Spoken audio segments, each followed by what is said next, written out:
Hey guys, what is up? Welcome to part 2 of our wholesaling series here on Young Mentor. Today I'm going to discuss finding cash buyers and a few different strategies you can use to get those lined up.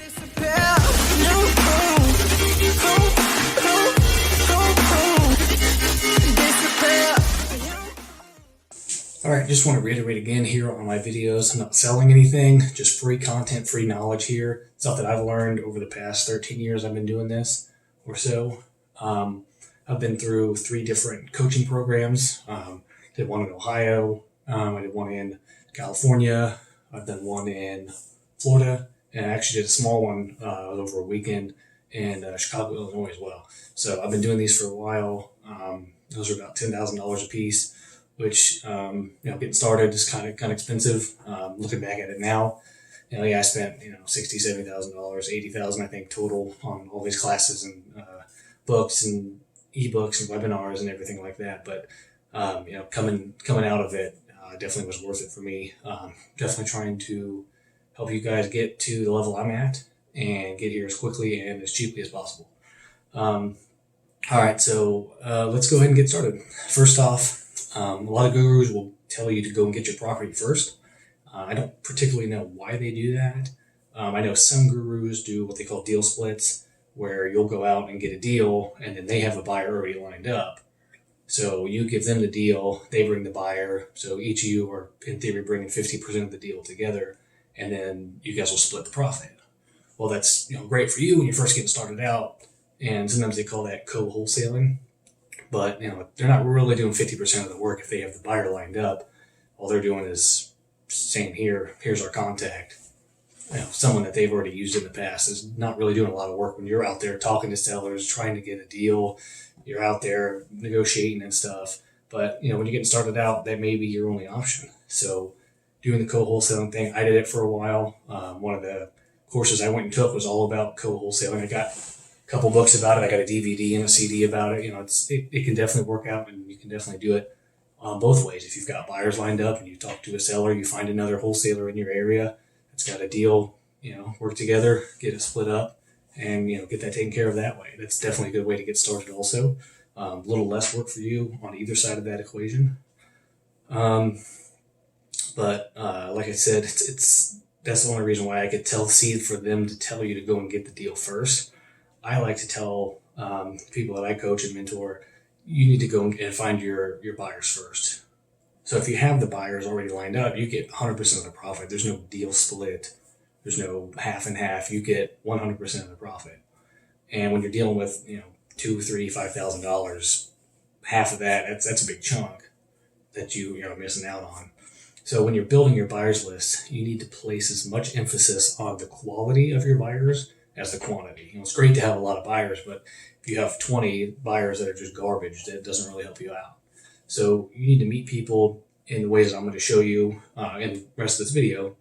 And first thing you need to find out is, are they actually cash buyers?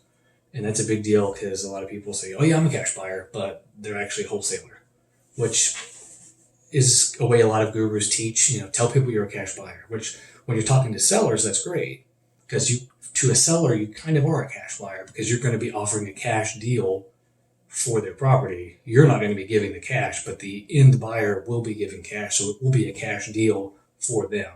But you yourself as a wholesaler are not a cash buyer. So if someone tells you, oh yeah, I'm a cash buyer, but they're actually a wholesaler, yeah, you can wholesale to them, and if they've got a buyer, they can add $1,000 to it. But then you start getting the daisy chains and the end buyer. By the time it gets to somebody that's going to buy it, everybody down the line's added $1,000 to this deal. Now it's not even worth doing anymore because getting it under contract's a mess because you've got to add your $1,000, and then Susie has $1,000 and John has $1,000, and it just keeps adding up and adding up. And then, like I said, now the deal it's not worth anything because there's so many fees up in there. It's just really hard to work with so many people in this daisy chains. If you have 1 or 2 people and you can do what's called a joint venture agreement, and we can get into that a little bit later, that can work out. But when you start adding just random person on the phone calls you, oh, I got a buyer, I know someone that knows someone, just try to stay away from those if you can, unless you absolutely have to. So you need to make sure they can close ASAP. I try to get all my buyers to close within 24 to 48 hours. The way I do stuff when I wholesale, I have them wire the funds directly to escrow. So, hey, if you've got $100,000 in the bank and you want to buy this $50,000 property, you should be able to wire the funds within 24 hours. It shouldn't be a big deal. And if you got your cash buyer lined up, you send in the deal, and I'll show you ways to make great property flyers. The way I make all mine better than all the other wholesalers out there that just send you, here's a deal, here's what it's worth, here's what I think it's worth. You need to get your comps, get them lined up. You want to be the best that's out there. One thing I learned: best known beats best every time. So if you're the best wholesaler out there, but you're not really giving them all the information. I mean, I throw wholesale deal leads away all the time because they send me, here's an address, here's what I think it might be worth, and it needs some work. And that's worthless to me. I could have figured that out on my own by driving by a property.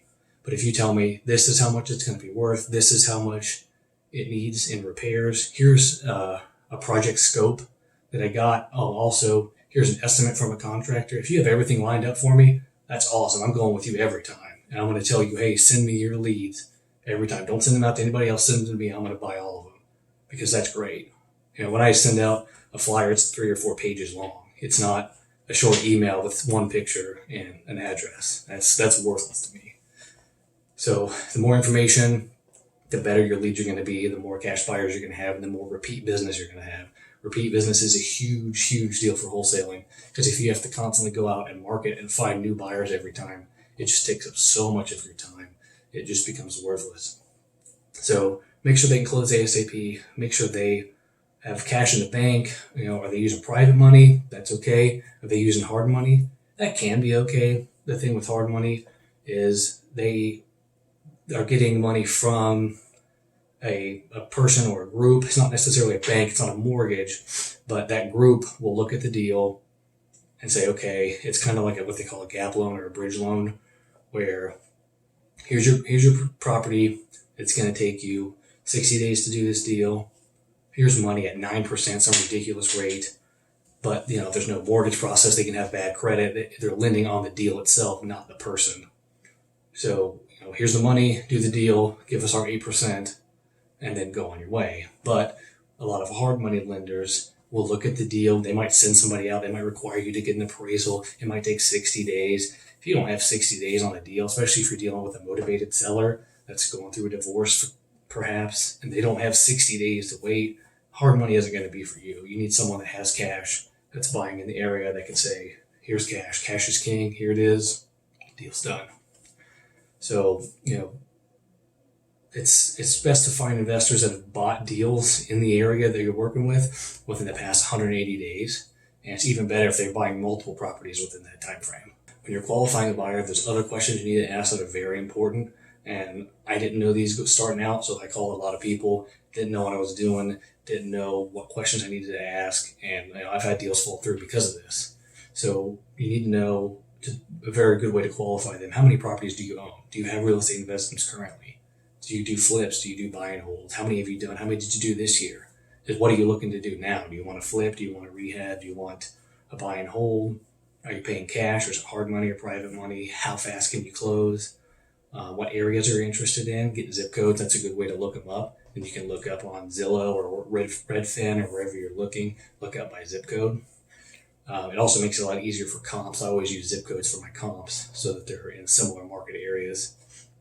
How many properties are you looking to buy this year, this month, whatever time frame, or both? What is your time frame to purchase and rehab?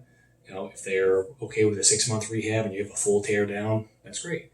If they only want a deal that's, I want to be in and out in a month, you can't look for whole tear downs, bare bones down to the studs type rehabs. You need, it needs new carpet, new windows, some landscaping. I'm out. Just see what their time frame is, what kind of rehab they want. What's their ideal property? How many bedrooms and baths? A lot of times we do what they'll call a 3-4 SFR, which is 3-2 SFR, 3-bedroom, 2-bath, single family ranch.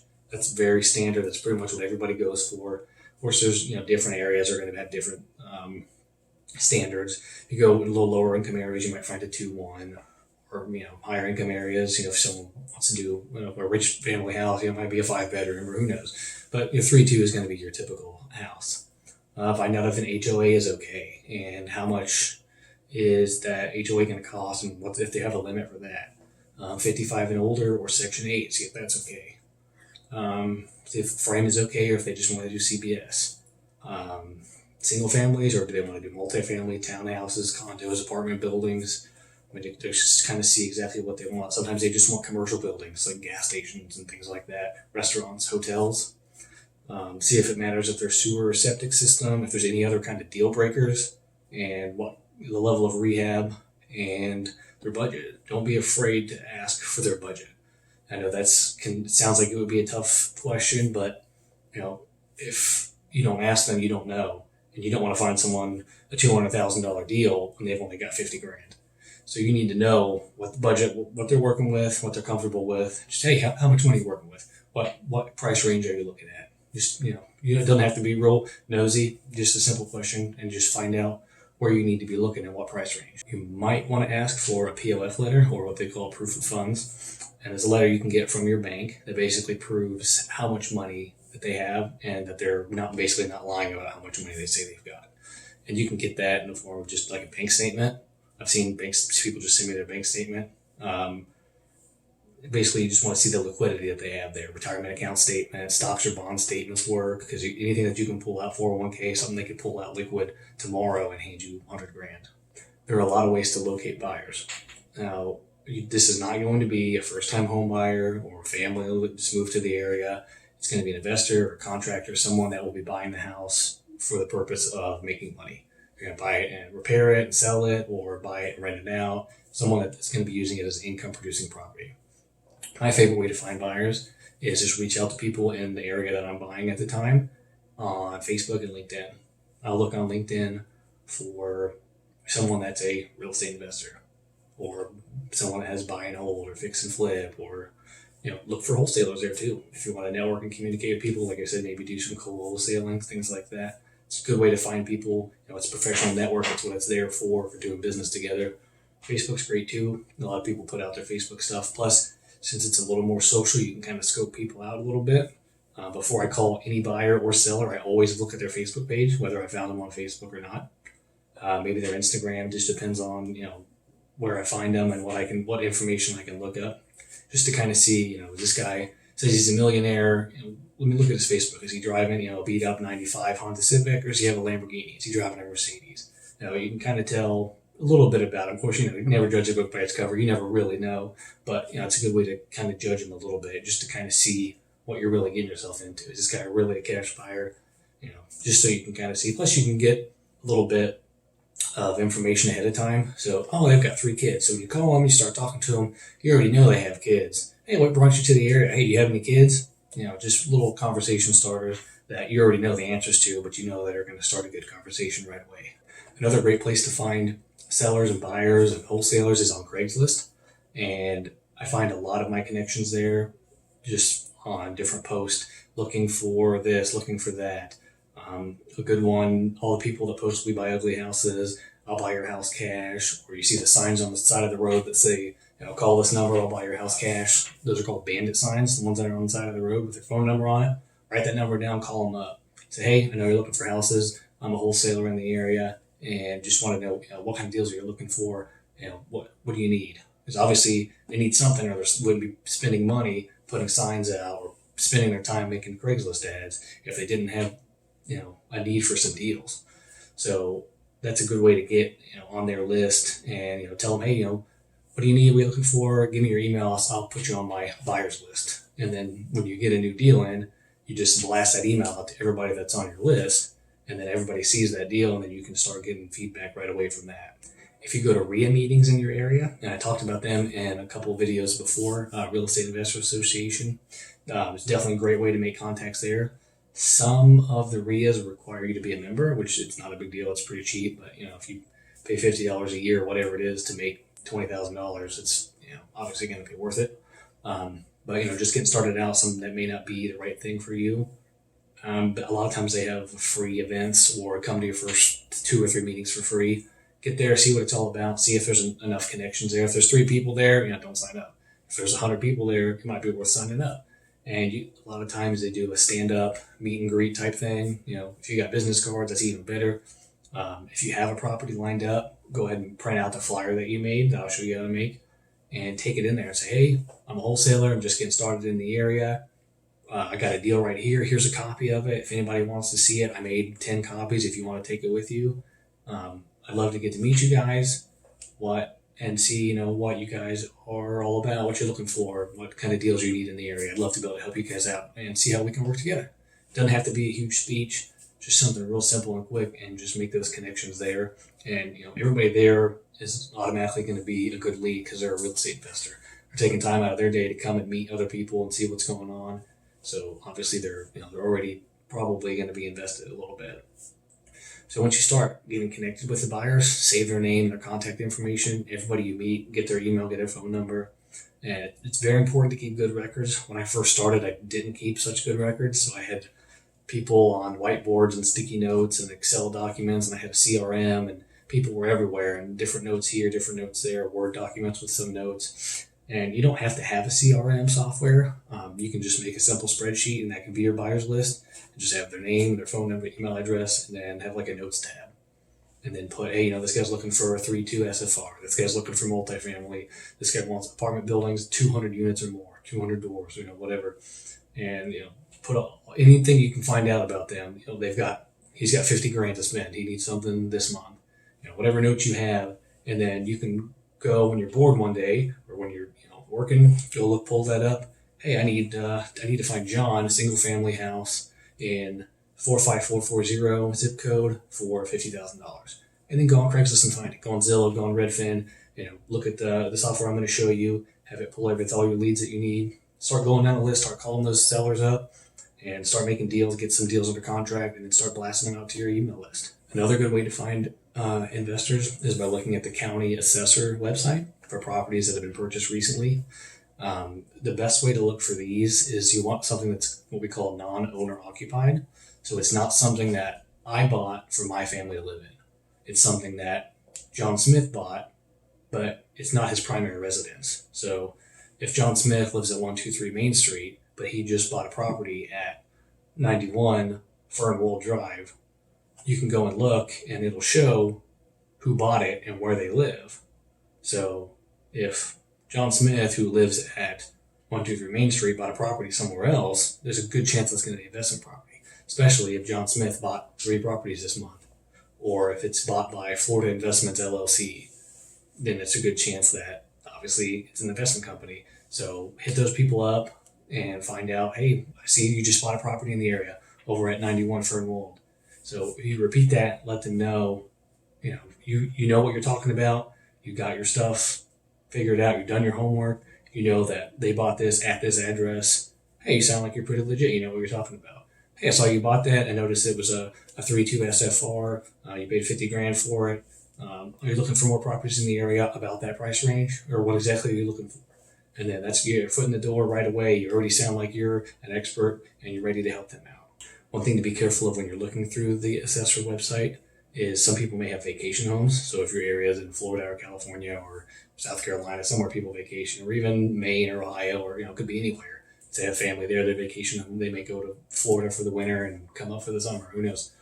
So if somebody has one property out of state and one property in your area, it might just be a vacation home. But you know what? Call them up and ask them. Who cares? If they say, yeah, it's just my vacation home, why are you bothering me? Hey, sorry, I didn't mean to bother you. I was just checking you out, seeing if you need any help, if you're looking for any rental properties or, any real estate deals. Maybe they are not an investor, but, you got them on the phone, you might as well ask them. They may say, you know what? I'm a doctor, I live down in Florida, and I've been trying to sell my house in Ohio, and I can't. Do you think you could help me rent it out? Or do you think you could help me sell it? Hey, that'd be great. You know what? Let me give you a call back tomorrow and we'll talk about some stuff. Or let me call you back. While you got him on the phone, just talk to him now. Hey, I know you're a doctor. You got a bunch of money stocked away. Are you making good money back on your 401k or whatever? Just somehow lead into getting them into real estate. And then, you can wholesale them the deal, do all the work for them. There's so many options you can have there. If they don't know what they're doing, you be the expert and you do the work for them, and you can make more than just a wholesale off the deal. I've always had what they call the 10,000 pound phone syndrome. I hate calling people, I hate cold calling. I'm a people pleaser. It's a terrible trait. If somebody doesn't like me, it's detrimental for me for some reason. It really bothers me. Tried to get over it for years, but I can't. Um, but so cold calling people's always been difficult because if I call them and they don't like me, hang up on me, it messes with my psyche or something.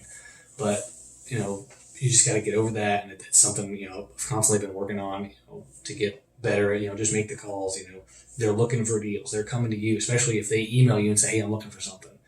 They're reaching out to you. You're helping them, and that's something you just got to keep going through your head.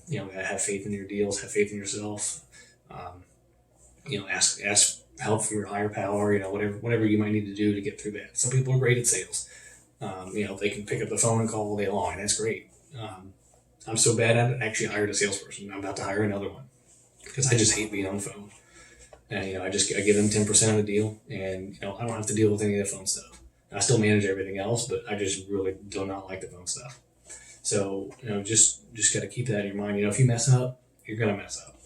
I think when I first got into the new section of what I'm working on, my first 100 leads I pretty much trashed because I didn't know. I was too scared. I didn't really know exactly what I wanted to say. I wasn't saying the right stuff. I was trying to push hard on the sales, trying to go right into the work, and not really making a connection, not really building that rapport with them. And I wasted 100 leads. But you know what? I learned from it, and you have to be able to make those mistakes and be able to learn from those to really be able to grow and be able to know what you're doing and be able to do better. So even though I wasted those 100 leads, I've got 500-600 leads since then. So there's plenty of leads out there. There's plenty of buyers, plenty of sellers, plenty of deals. There's enough deals for everybody out there. A lot of people talk about, that's your competition, your competitor. I don't have competition. I don't have competitors. I have people I collaborate with. I have people I network with. You might be a wholesaler and live right next door to me and be working in my market, but you're not my competition. There's enough deals out here for everybody. So, instead of trying to undercut that guy or run up his bids or, whatever, just be a friend. Oh, you want to bid on that property? Cool. Tell you what, I'll let you have that one. You let me have this one. Deal. Real easy. Instead of running each other's prices up, now you're spending more money. He's spending more money. You guys hate each other. There's no need for that. Like I said, there's plenty of deals out there for everybody. So, just keep calling everybody. You gotta call. You gotta pick up that phone. Like I say, basically we're in sales. They say sales is a contact sport. The more people you contact, the better you do. Another awesome tip with you're looking at public records, the lender is also recorded in there, so you can see if they bought it cash, it'll just say lender and it'll be blank, or if they didn't buy cash, it'll say lender, equity mortgage or whatever. So it's another way you can kind of get a little inside scoop. Hey, I'm a cash buyer, and the last property you bought, you didn't buy cash. Are you really a cash buyer? Obviously don't call them out on it, but like I said, if you're already digging up a little bit, you might as well look at that while you're there. You can go to real estate auctions too, sheriff auctions, or whatever, estate sales, things like that, and find investors that are there buying up deals, buying properties, and get to know them. Find somebody that's buying a ton of deals, hang out with them, go stand next to them, ask them questions. Be curious. Hey, what are you doing? Hey, why'd you do that? Why'd you bid so much on that property? Or and then eventually, what kind of deals are you looking for? What areas are you buying? Ask them all the questions that we laid out before, and then get their information, add them to your buyers list, and then go over to the next person, find them, add them to the buyers list, give them your card if you got one. It's great to have business cards. Business cards are very important. You can get them on Vistaprint for super cheap. They have deals all the time. I think they're even a lot of times they're free with like $5 shipping or something. It's super cheap. These are mine. Actually, I have one of mine right here. These are mine. I paid for front and back, so I paid a little more for them. But I hand them out all the time. But I got a good deal on mine. Just get a business card, hand them out. It's got your phone number, got your address, your email address, and your website on there.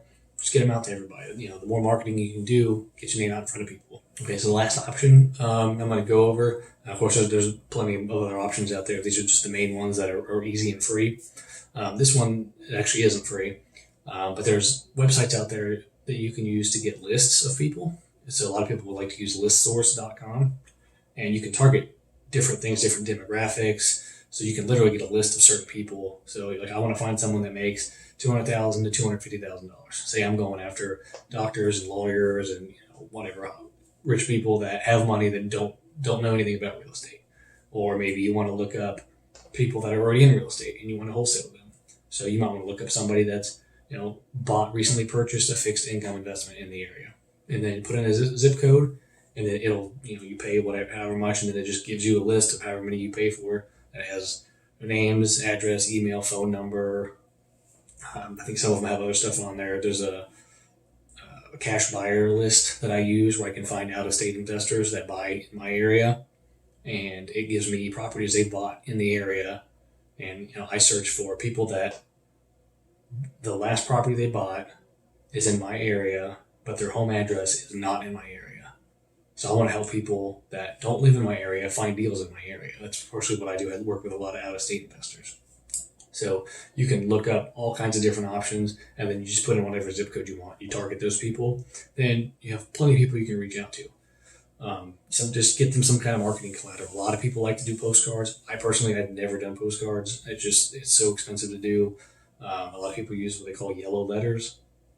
But just get them something. And you can even say something like if you're going after doctors, something like, hey, you tired of earning low returns? Learn how you can earn higher returns through lending against commercial real estate. For more information, call 1-800 my phone number, or email me at youngmentor@gmail.com, whatever. And just get it out there. Send out 25 at a time, and then follow up once a month. Send them and make a newsletter. Just go, if you go to your RIA meetings or look up something online. Hey, in my area, I found that there's something cool going on with apartment complexes, and just copy and paste that article in there. Of course, credit whoever it goes to, and say, hey, here's a real estate newsletter. Send it out to those 25 people, and then once a month shoot them a newsletter. And then when they call you, explain the investment process. Find out what they're buying, if they're buying something, if that's who you're going after, or find out what their current savings or investing portfolio looks like, and explain how you can greatly improve on that. So basically, if you're doing the newsletter thing, I would send out the newsletter a month after you send out the postcard. Send them another one the next month. If they still haven't called you, on month 3, go ahead and call them if they're not on the do not call list. Now, with List Source, you can scrub your list and actually get rid of people that are on the do not call list, so that you don't have to pay for all those leads that are on the do not call list. And then just send them an intro. When you call them up, hey, I was wondering, did you get the postcards and the newsletters I sent you? Okay, what do you think about that?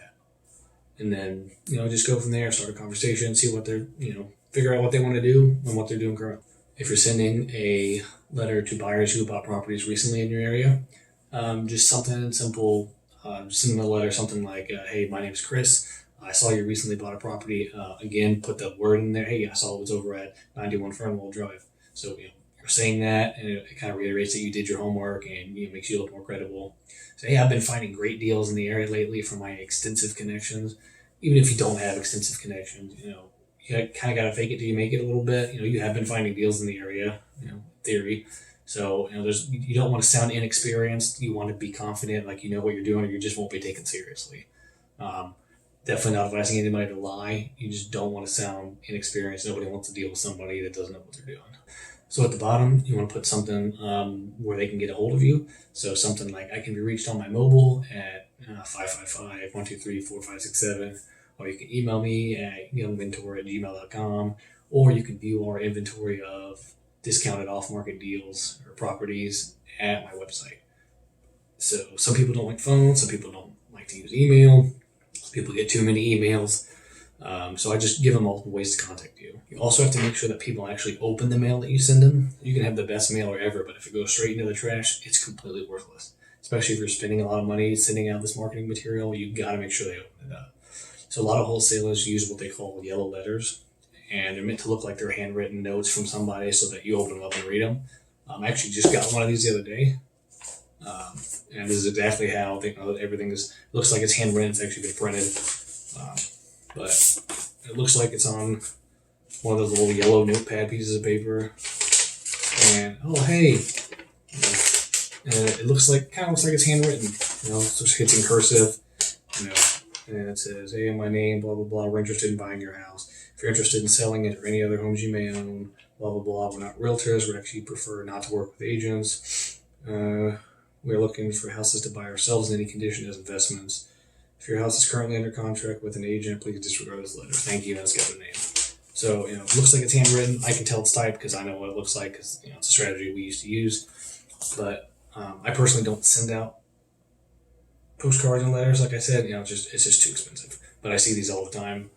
Um, so you just get yellow sheets of paper, and then you just load them up in your printer, and then you can just print them right off. So if you got everybody's name, you can actually use a mail merge program, and Microsoft Word actually has one built in. And I'm going to do a tools video on all the different kind of tools we use. I'll throw that in there. It's real simple.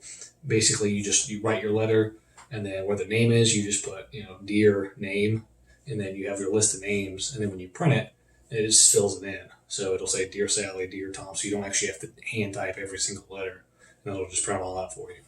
Looks like it's handwritten, and then most people will open them up. There's also services that'll do this for you, and you just basically send them a list of names, and some of them have templates like that laid out. Some of them you can send them what you want to say, and then you just give them the names and the addresses, and they'll actually do all of it for you. They'll type it out, they'll print them out, they'll put them in the envelopes, and they'll send them and everything. Some of those services will even do a return mail, so if they get it back, they'll take care of it, or they'll do something with it, like they just skip tracing or who knows. But so it's definitely something a lot of people use. I've heard of people using what's called lumpy mail, and it's where you put something in the envelope so it stands out. A lot of people use things like a pill bottle, or I've seen coins in there before, dice, just something big, something different. So when you get it, you're like, what's in here? What is this? I don't open this up, see what it is. I've heard of people putting aspirin tablets in there. I personally don't advise that. That kind of sounds illegal, but I mean, just you can cram something in there, you can get super cheap, and then it makes people open it up. Is kind of the concept for that. You can also ask around people in your area, realtors. If you can look on the MLS, which you kind of have to be a realtor to have MLS access. I'm personally not a realtor. I don't want to get my real estate license, and there's a lot of reasons for that. Mostly because if I call someone up and I'm a realtor, I have to tell you, hey, my name is Chris, I'm a realtor. Even if I'm not acting as a realtor, I have to disclose that I happen to have my real estate license. So if I don't have my real estate license, I can call anybody about any deal and not have to say that. However, if I want access to the MLS, first of all, I know realtors because I work in the area, so I can just call one of them up and say, hey, you have any deals? They know they're getting commission from me, so they're going to help me out. Especially, finding a realtor to work with investors is kind of hard, but if you find one that's already working with investors, they love to work with them because when they work with a family, they got to cart them around everywhere, show them houses, figure this out, figure that out. Okay, that one didn't work. Open house here, do this, do that. Work with them for months, and then maybe close the deal. And if there's another realtor now, they're only getting half their commission. But if they're working with an investor, they're getting 100% of the profit, and they're a repeat buyer. So when I buy a deal with my realtor, I know what I want right away. So he sends me a list. It's all done on the computer. He doesn't even have to look at it. Every month I get a list from him. Here's all the deals that are in the market that are within your price range and are exactly what you want. And then I just reach out to him. Hey, how about these three? I send him an email. I don't even talk to him. Hey, how about these three? What do you think about them? And then he'll tell me. And then if they're decent, I'll send my construction crew out to look at it. I'll get an estimate, and then I'll do the numbers and see if it works out. So, I mean, there's a lot you can do with the MLS without actually having to be a realtor. There's also a thing you can do in some states. I know you can do it in my state, and I know you can do it in Florida, where you can sign up as basically a realtor assistant, and it's like $15 or something, and they just sign some paperwork and say that you're their assistant, and it gives you access to the MLS. So you have full reign over the MLS without actually having to be a realtor and without having to talk to anybody. So, if you have a good relationship with a realtor, that's an easy way to get instant access. But realtors should know investors. Like I said, if they're buying repeat properties, obviously they're an investor. And then you can also look on the MLS for things. If it's listed by, Florida Real Estate Investor LLC, that's somebody you can contact. And places like title companies, they're going to know investors too. They're an easy place to, give them commission. Hey, if we sell a deal, I'll give you, $500 or something. Just a little kickback, give them something, sweeten the deal a little bit. The title companies are going to know people that are closing on these deals, and they're not just going to be personal properties. When you send out mailers, always want to make it look handwritten.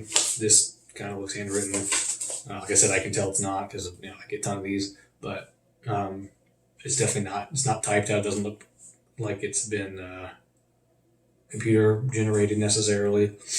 You want to put a real return address on here. It's got a suite number on there, but it's not a PO box, so it doesn't look like it's just some company sending me a letter. It looks like it could actually be from a person. I don't know. Maybe it isn't a apartment number. So that kind of helps them get open a little bit too. It makes it, I don't know who this lady is. Is this a Christmas card? Is this a birthday card? Is this somebody I know? Is it, it's 4th of July was this weekend. Is it a 4th of July card from somebody? What is this? Let me see what this is all about. So that's definitely a way to get those opened up. Put a real name on there. Don't put, Investment Properties LLC. It's probably not going to get opened up. It's going to get thrown away. So I've got 2 templates that I'm going to link at the bottom. And I use these templates personally to find wholesalers and cash buyers. There's a link on there. I don't own them. I don't get anything if you download them. They're just templates that I use. They're free. So just grab them, copy and paste them. They're good for Craigslist or anywhere else you're looking to post to find other wholesalers or cash buyers. All right, guys, let me know what you think. I'll respond to the first 1,000 comments again. Let me know if you learned something. If you got any questions or anything, definitely put those in the comments below. Hit the like button if you learned something. And if you haven't already, make sure you subscribe. Ring the bell for the notifications so you don't miss out on our next week's free video.